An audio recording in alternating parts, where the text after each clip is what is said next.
महाराष्ट्राचा अभिमान महाराष्ट्र दिन. ग्रामविकास मंत्री जयकुमार गोरे यांच्यावरील आरोप करणाऱ्यांची अटक आणि मुख्यमंत्री देवेंद्र फडणवीस यांनी विधिमंडळात त्या संदर्भात केलेले निवेदन यामुळे या एकूण प्रकरणाचं गूढ वाढलेलं आहे. महाराष्ट्रात खळबळ माजवणारं हे नेमकं प्रकरण आहे तरी काय, हे आपण या व्हिडिओच्या माध्यमातून जाणून घेणार आहोत. साताऱ्यातील ज्येष्ठ पत्रकार प्रशांत पवार यांनी हे लेखन केलंय. नमस्कार, मी राहुल सडोलीकर आणि आपण पाहायला सुरुवात केली आहे महाराष्ट्र दिनमान. जयकुमार गोरे, तुषार खरात आणि ती महिला या प्रकरणावर लोक सत्य समजून आहेत. सोशल मीडियावर कमेंट वाचल्या की लक्षात येतं. पण मुख्यमंत्री देवेंद्र फडणवीस यांनी विधानसभेत जे निवेदन केलं त्यामुळे लिहिणं भाग आहे. फडणवीस यांनी गोरे यांचा गौरव हिम्मत बहाद्दर असा केल्यानं हे संकीर्तन अपरिहार्य आहे. सातारा जिल्ह्याचा राजकीय इतिहास महाराष्ट्र राज्याने अनुकरण करावा असा आहे. मराठेशाहीत 2 गाद्या निर्माण झाल्यानंतर सातारच्या थोरल्या गादीच्या इतिहासापासून स्वातंत्र्याची चळवळ आणि स्वातंत्र्य मिळाल्यानंतरची पुढची 50 वर्ष अशा कालखंडात अनेक व्यक्ती आणि घटना गौरवाने उल्लेख कराव्या अशा आहेत. चांगला मजदूर, चांगलं बेणं असं असेल तर पीकही चांगलं उगवतं अशी ही भूमी आहे. पण जमीन आणि मालकाचे दुर्लक्ष झाले की पीक कमी आणि तणच जास्त वाजतं. याचं वर्तमान काळ हाच नमुना आहे. तर विषय जयकुमार गोरे यांचा आहे. त्यांच्या नागड्या फोटोंचा, पत्रकार तुषार खरात यांच्या अटकेचा, तुषार खरात यांनी पुनश्च सादर केलेल्या एका महिलेच्या विनयभंगाचा, त्याच महिलेने कथित खंडणी मागितल्याचा, तिला झालेल्या अटकेचा. जयकुमार गोरे कोण आहेत? तर अगोदर जयकुमार गोरे कोण आहेत हे पाहू. माण तालुक्यातील बोराटवाडी गावचे हे व्यक्तिमत्व. हे तिघे भाऊ 1990 नंतर जे आर्थिक आणि ग्राम विषयक धोरण आलं त्यातून कंत्राटदार नावाची जमात बेसुमार वाढली. हे त्यापैकीच एक. सांगली ही त्यांची उमेदीच्या काळातील कर्मभूमी होती. जकातीचे ठेके यात त्यांचा सहभाग होता. सांगलीच्या राजकारणातील काँग्रेस नेत्यांकडे यांचा राबता असायचा. 1990च्या दशकाच्या अखेरीस केंद्र सरकारनं 4 महानगर जोडणारी सुवर्ण चतुष्कोन या महामार्गाची योजना प्रत्यक्षात सुरू केली. त्यात सातारा शहराच्या जवळून जाणारा महामार्गाचा पट्टा स्कॅन्स्का नावाच्या एका कंपनीने कंत्राटात घेतला. गोरे बंधू त्या कंपनीचे पोट कंत्राटदार, पुरवठादार. सातारच्या पोवई नाक्यावर मर्याई कॉम्प्लेक्समध्ये गोरे बंधूंनी त्यांचं ऑफिस सुरू केलं. त्यामुळे त्यांचा 35 वर्षांचा कालखंड डोळ्यासमोरून तरळत आहे. स्कॅन्स्काचा तो ठेका, त्या ठेक्यातील हे पोट कंत्राटदार आणि त्या सर्वांनी मिळून केलेला इतिहास लिहायचा तर तो थेट स्वर्गात बसलेल्या चित्रगुप्ताच्या वेबसाईटची लिंक मिळाली तर तिथे पोस्ट करावा लागेल असा हा विषय असो. काँग्रेसच्या माध्यमातून उत्कर्ष. कंत्राटदार धष्टपुष्ट झाला की त्याच्या चरबी संवर्धनासाठी राजकीय पक्षाचा, राजकारणाचा सक्रिय व्हायचा परिपाठ बनतो. तसंच इथेही झालं. जयकुमार गोरे यांचे थोरले बंधू माण तालुका युवक काँग्रेसचे अध्यक्ष झाले. त्या काळात डोक्याची केस पांढरी झाली नव्हे तर ती काळी करून झडली तरी युवक काँग्रेसच्या पदावर राहता यायचं. तेव्हा नुकतीच राष्ट्रवादी काँग्रेसची निर्मिती झालेली. त्यामुळे राहिलेल्या लोकांसाठी काँग्रेसचे रान मोकळे होते. तसेच माण तालुक्याचे मोकळे रान गोरे बंधूंसाठी मिळाले. 1999 ते 2014 या काळात काँग्रेसचा राज्यातल्या सत्तेत निम्मा वाटा. त्यामुळे गोरे बंधू त्यांना असणाऱ्या जागेत निम्म्यात बरेच व्यापले. 2009 साली माण विधानसभा मतदारसंघ सर्वसाधारण म्हणजे खुला झाला. तत्पूर्वीच जयकुमार गोरे काँग्रेसच्या पाठिंब्याने जिल्हा परिषद सदस्य झाले. जिल्हा बँकेचे संचालक झाले. 2009 साली ते अपक्ष आमदार झाले. तेव्हापासून अशाच पोलीस केसेस व्हायच्या. अर्थात गोरे यांच्यावर मग त्यांना एकतर अटकपूर्व जामीन मिळायचा किंवा अटक होऊन जामीन मिळायचा. मग माणमध्ये मिरवणूक निघायची. आता तुषार खरात, ती पीडित महिला आणि अनिल सुभेदार यांना अटक झाल्यानंतर दिवाळीत साजरी व्हायला हवी होती, पण तसं काही झालेलं दिसत नाही. आता जरा वादग्रस्त फोटोच्या प्रकरणाकडे पडू. पण तुषार खरात या युट्यूबवरच्या अटकेला वळसा घालून तुषार खरात हा मान तालुक्यातील पांढरवडी गावच्या खरात वस्ती येथील तो 2009 साली जयकुमार यांचा मतदार होता. 2014च्या निवडणुकीत खरात यांचा जयकुमार गोरे यांचे मधले बंधू शेखर गोरे यांच्या बरोबर वाद झाला. तेव्हा जयकुमार गोरे यांनी खरात यांची बाजू घेतली. तू वाघ आहेस असं प्रमाणपत्र जयकुमार गोरे यांनी तुषारला दिलं. तुषार मुंबई परिसरात कार्यरत होता, पण त्याची नाळ गावाशी जोडली गेलेली होती. पाणी फाउंडेशन, जलयुक्त शिवारच्या माध्यमातून काही कामं करण्यात त्याचा सहभाग होता. कोणताही पत्रकार स्वतःला प्रसिद्धी देण्यापुरता गोड असतो. त्याने स्थानिक घडामोडींमध्ये सहभाग घेतला किंवा अडचण येते. बहुतेक पुढाऱ्यांचा हाच प्रॉब्लेम असतो. निर्भय, शिकलेला, निर्व्यसनी, आधार नसलेल्या समाजातील चारित्र्यवान माणूस पुढाऱ्यांचा शत्रू असतो.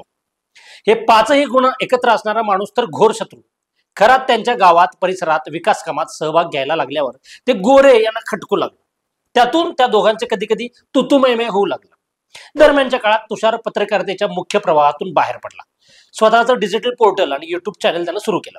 2024च्या विधानसभा निवडणुकीपूर्वी त्यानं मान खटाव मतदारसंघात तळ ठोकून गोरे यांच्या संदर्भात बातम्या मुलाखती सादर केल्या. ती संख्या पुढे 85 झाले. विधानसभेच्या निवडणुकीचा निकाल लागला. लाडक्या बहिणी पावल्या आणि त्यानंतर जयकुमार गोरे यांच्या भाषेतील एक माता भगिनी उगवली. सदर लेखाचा थोडा विस्तार आवश्यक आहे, कारण कहाणी 2014 पासून सुरू होते. गोरे दुसऱ्यांदा आमदार झाले त्यावेळी ती महिला एका दैनिकाच्या वर्धापन दिनात त्यांना भेटली. ती महिला कौशल्य विकास कार्यक्रमानुसार युवक युवतींना प्रशिक्षण देण्याचं काम करत होती. ती गोरेंना म्हणाली, तुमच्या मतदारसंघात मला हे काम करायचं आहे. गोरे म्हणाले, तुम्ही माझ्या बोराटवाडी येथील ऑफिसला या. ती महिला तिकडे गेली. तिने योजना समजावून सांगितली. गोरेंनी त्या महिलेला फारसा प्रतिसाद दिला नाही, पण जाताना त्या महिलेचा फोन नंबर घेतला. मग फोनाफोनी सुरू झाली. तुम्ही व्हॉट्सअप का नाही वापरत?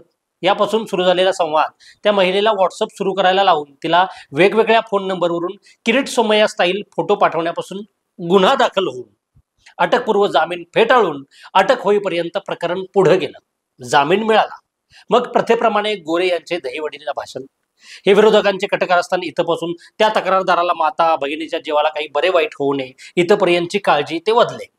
केवढे हे सद्वचन! आहा, काय ते स्त्री दाक्षिण्य! गोरे त्या फिर्यादीला माता भगिनी म्हणतात. जणू यांचा तिच्याशी काहीही संबंध नाही. त्यांनी तिला फोटो पाठवलेच नाहीत. मग पुढे या प्रकरणात केस न्यायालयात उभी राहील. त्या महिलेने पूर्वी फिर्याद देण्यापूर्वी शपथेवर जबाब दिला होता. डिजिटल पुरावे सुद्धा दिले होते आणि ते सक्षम सुद्धा होते. मग गोरेंनी काय केले? शिक्षा होण्याची शक्यता जास्त. मग त्या महिलेचा नात्याने भाऊ असणारा कोणीतरी गाठला. त्याच्यामार्फत त्या महिलेवर तक्रार जबानी यांच्यापासून परावृत्त करण्याचा प्रयत्न सुरू होता. उभयपक्षी तडजोड झाली. गोरे यांनी न्यायालयात या प्रकरणात लेखी आणि हात जोडून माफी मागितली आणि हे प्रकरण मिटले. निर्दोष मुक्तता झाली. हे सगळं झूट आहे. फोटोंचं प्रकरण पुन्हा चव्हाट्यावर आलं. पुढे 4-5 वर्ष या प्रकरणात काहीच घडलं नाही. गेल्या 2-4 महिन्यात त्या महिलेच्या नावे काही मेसेज आणि पत्रे इकडे तिकडे फिरू लागली. ही पत्रे आपली नाहीत म्हणून त्या महिलेने पोलिसांना तसा जबाबही दिला. अगोदर सांगितले त्याप्रमाणे तुषार खरात यांची गोरे यांच्याबद्दलची आघाडी जोरात होतीच. त्या महिलेचा आणि तुषार खरात यांचा संपर्क झाला. तिने फोनवरून खरात यांना इंटरव्ह्यू दिला. एकदा हा इंटरव्ह्यू व्हायरल होताच इतर माध्यमांनीही हे प्रकरण उचलून धरले. आतापर्यंत जे गोरे तुषार खरात यांच्याकडे दुर्लक्ष करत होते आणि त्या महिलेने केलेल्या केसमध्ये आपण निर्दोष मुक्त असल्याची समजूत करून घेत होते, ते गोरे मुळापासून हादरले. कारण हे प्रकरण राज्यात आणि देशात चर्चेचा विषय बनले होते. मग गोरे यांनी विधिमंडळाच्या आवारात स्वतःच तोंड उघडले. ते म्हणाले, माझी बदनामी करणाऱ्या संजय राऊत, रोहित पवार आणि तुषार खरात यांच्या विरोधात अब्रू नुकसानीचा खटला दाखल करणार. विधिमंडळात तर यांनी या तिघांविरोधात हक्कभंगाचा प्रस्तावच मांडला. तो स्वीकारलाही गेला. त्या दिवशी तुषार खरात यांनी जयकुमार गोरे यांना विधिमंडळाच्या आवारात 2 प्रश्न विचारले. तुम्ही त्या महिलेची लेखी माफी मागितली होती का नव्हती? तुम्ही त्या महिलेच्या मोबाईलवर नागडे फोटो पाठवले होते की नव्हते? टीव्हीवर लाईव्ह आणि मोबाईलमधल्या युट्यूबवर करोडो लोकांनी हे 2 प्रश्न ऐकले. शेकडो इंगळ्या एकाच वेळी डसाव्यात असे ते प्रश्न होते. त्यांची उत्तरे तेव्हा मिळाली नाहीत. उत्तर सोडा, त्यावरचा पुढचा उतारा आठवड्याभरातच समोर आला. तुषार खरातला अडकवण्याचं कारस्थान तिथूनच सुरू झालं. फोटो आणि माफीनामा यासंबंधीचे प्रश्न मारुती कांबळेचं काय झालं या धाटणीचे होते. विधिमंडळाच्या आवारात काय घेऊन बसलात? महाराष्ट्राच्या इतिहासात अनेक मंत्र्यांची लफडी कुलंगडी केली असतील. मंत्रीच काय घेऊन बसला? अनेक स्खलनशील लोकांनी पण अनेक डिजिटल भानगडी केली असतील. पण कुणी असे काही नागडे फोटो पाठवले आहेत का? असा तोंडावरचा प्रश्न प्रथमच. त्या किंवा तत्सम प्रश्नाची नसबंदी करायची तर हक्कभंग, अब्रू नुकसानीचा दावा हे मर्त्य माणसांनी करायचे उद्योग. मग पोलिसी आणि तीही फौजदारी, त्यातही पोलीस कोठडी मिळाली तर अद्दल घडेल या मानसिकतेतून सापळे रचले गेले. तुषार खरात हा काही ऐश्वर्य संपन्न श्रीमंत असा पत्रकार नव्हता. एका सामान्य घरातला मुलगा. काडी जमा करून त्यांनी मुंबईत आपला प्लॅटफॉर्म उभा केला होता. स्टाफचे पगार भागतील एवढे पण उत्पन्न नसते अशा उद्योगात. त्याच्यात समाजातला एक उपटसुंब हेरला आणि बोलक्या तुषारकडून आर्थिक विवंचना मिटेल असा होकार त्याच्या तोंडून वधवूनही घेतला. ते रेकॉर्डिंग प्रमाण पुरावा म्हणून त्याच्यावर खंडणीची केस दाखल केली. अगदी असा पुरावा मिळाला नसता तरी कायद्याच्या भाषेत हिअरसे म्हणजे तो मला असे म्हणाला असा कोणाचा तरी जबाब घेऊन संजय राऊत, अरविंद केजरीवाल, संजय सिंग, अनिल देशमुख यांना कोणताही पुरावा नसताना जशी अटक केली तशीच तुषार खरातला काहीही करून अटक करण्यात आली असती. तुषारची बाजू घेण्यात अडचण असणाऱ्या तमाम लोकांना एवढे सांगायचे की त्याने जी कथित खंडणी मागितली ती कोणाकडे जाऊन नाही तर त्याच्याकडून जाऊन त्याला खंडणी मागायला प्रवृत्त केले गेले किंवा तशी परिस्थिती निर्माण केली गेली. तुषार तिथे चुकला असं म्हणून त्याला अडकवणारे राजा हरिश्चंद्राचे वारस ठरत नाही. झाले.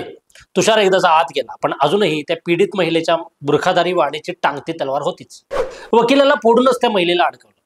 त्या पीडित महिलेने दिनांक 17 मार्च रोजी मुंबईत राजभवनासमोर मंत्री जयकुमार गोरे यांच्या विरोधात आंदोलन करण्याचा इशारा दिला. त्यापूर्वीच या आंदोलनकर्ती महिलेचा बंदोबस्त करणं आवश्यक होतं. ज्याप्रमाणे तुषार खरात याला सापळा रचून सापळ्यात अडकेल अशी व्यवस्था करून अटक केली, तशी सेम मोडस ऑपरेंडी त्या पीडित महिलेच्या बाबतीत वापरली गेली. त्यासाठी वाईतले एक चौचाल बाटगे पुढे आले. रिपीट, त्यासाठी वाईतले एक चौचाल बाटगे पात्र पुढे आले. त्याने त्या महिलेच्या वकिलाला गाठले. तो वकील महिलेपर्यंत पोहोचला. हा खंडणीचाच सापळा होता, पण खंडणी झाली कायदेशीर शब्द. त्या महिलेला भाऊ नुकसान भरपाई देऊ करतायत असा बनाव केला. ही नुकसान भरपाई खंडणीच्या केसमध्ये रूपांतरित होणार आहे हे ते पीडित महिलेच्या वकिलाला माहीत होतं, पण त्याचा वाटा ठरलेला होता. तो ठरला तेवढा दिला गेला की हे माहीत नाही. त्यामुळे त्या वकिलाने दलाल हा शब्द सार्थ ठरवत मोहीम फत्ते केली. त्या महिलेला खंडणीची रक्कम घेताना अटक केली. त्याचवेळी पोलीस खंडणीच्या रकमेचे 10 बंडल मोजत असल्याचा आणि त्या नोटांपलीकडे ती महिला अत्यंत स्तब्ध निश्चलपणे बसून असल्याचा व्हिडिओ सर्वत्र व्हायरल झाला. यात फिर्यादीच झाले आरोपी. असे अनेक प्रकरणे आहेत की जिथे फिर्यादीच आरोपी झालेले आहेत, साक्षीदार तुरुंगात आहेत, पत्रकारांना अटक होत आहे. उदाहरण द्यायचे झाले तर गुजरातमध्ये संजीव भट, नागपुरात सतीश उईके, तुषार खरात आणि त्या पीडित महिलेची अटकही त्याच मालिकेत गणली जाऊ शकते. फक्त त्याची श्रेणी वेगळी असेल. भट आणि उईके यांच्या तुलनेत तुषार खरात आणि ती पीडित महिला तशी नशीबवानच म्हणायला हवीत, कारण त्यांना आज ना उद्या जामीन मिळेल. आज पडलेल्या अनेक मुद्द्यांची, शंकांची उकल त्यावेळी होईल. पण जयकुमार गोरे आणि गुन्हे दाखल करण्याचा सापळा असणाऱ्या बाजार बुणग्या टोळीसाठी काही प्रश्न आजही लोक विचारत आहेत. त्याचे उत्तर त्यांच्याकडे नाहीत, पण हे प्रश्न घेऊन समाज मन जागृत आहे. काही मूलभूत प्रश्न या निमित्तानं उभे राहतात. 5 महिन्यापूर्वी तुषार खरात याच्याकडून अॅट्रॉसिटी मारहाण झाली, तेव्हा तक्रार दाखल होऊन अटक का नाही झाली? या प्रकरणात बदनामी एकाची झाली, ती दुसऱ्याने केली, मग तिसरा खंडणी कशी काय देतो आणि चौथा कथित बदनामी करणाऱ्यास कसा अडकवतो? हा एक प्रकार काय आहे ते कळत नाही. जो कोणी तिसरा म्हणजे संबंधित महिलेचा वकील आहे, खंडणीची मागणी पुढे पोहोचवतो, ज्याची बदनामी झाली त्याच्याकडे खंडणी मागतो आणि तो आरोपीच होत नाही, हा प्रकार नेमका काय आहे? फडणवीस यांनी याबाबतीत केलेलं निवेदन बघूया. या विषयावर लिहिलंच पाहिजे असं काही नाही, पण राज्याचे मुख्यमंत्री देवेंद्र फडणवीस जेव्हा विधिमंडळाच्या पटलावरून गोरे प्रकरणावर निवेदन सादर करतात आणि त्यात जे मुद्दे मांडतात, वाक्यरचना सादर करतात, तेव्हा लिहिलंच पाहिजे असा हा प्रसंग आहे. फडणवीस म्हणतात, या प्रकरणात गोरे यांच्या बदनामीचा कट करण्यात आला होता. त्यात शरद पवार गटाचे सुप्रिया सुळे, रोहित पवार, प्रभाकर देशमुख यांचा पण हात आहे. ते पीडित महिलेने 2016 मध्ये केस केली, ती 2019ला संपली. मी गोरे यांच्या हिमतीला दाद देतो. फडणवीस यांनी आपल्या भाषणात मांडलेला पहिला मुद्दा घेऊ. 2016 मध्ये केस झाली, पुराव्यासह ती कोर्टात उभी राहिली, मग तो आता झालेल्या बदनामीचा कट तोही आता कसा बरे होऊ शकतो? त्यांचा दुसरा मुद्दा असा होता की या बदनामीच्या कटात सुप्रिया सुळे, रोहित पवार, प्रभाकर देशमुख यांचा हात आहे. त्यासाठी ते फोन कॉल झाल्याचे आणि त्याचे रेकॉर्ड उपलब्ध असल्याचे सांगतात. कुणा पत्रकाराशी फोनवर बोलणे किंवा फोनवर चॅटिंग करणे कट असू शकतो का, हा सुद्धा एक प्रश्न आहे. फडणवीस म्हणतात, त्या पीडित महिलेने दाखल केलेली केस 2019ला संपली. त्याबद्दल प्रश्न असे की ती केस खरोखरच सुनावणी घेऊन संपली का? गोरे म्हणतात, तशी निर्दोष मुक्तता झाली का, की तडजोड करून संपवण्यात आली?